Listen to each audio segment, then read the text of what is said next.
Hey guys, welcome to another episode. This is From the Neighborhood, and today we're going to talk about a topic that everyone wants to know. Is it a buyer or a seller's market? Buyer's market, seller's market, what does it all even mean? Well, the one most important thing you must focus on is your location. What are the trends and inventory in that specific area? So I've got a few things that I've got to buy, and while I do that, you make sure to subscribe. As we produce this video, the national market is broken up in two. If you're in the lower price range for your area, consider it a seller's market. And if you're in the higher price range, well, it's a buyer's market.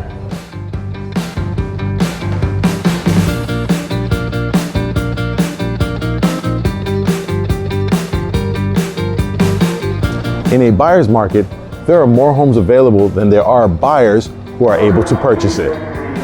For example, look at these vacuums.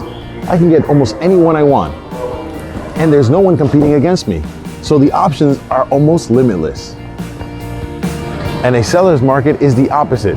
That's when there's a lot more buyers and very few homes.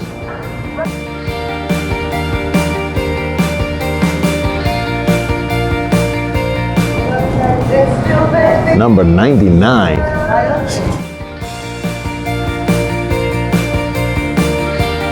And that's the exact definition of a seller's market.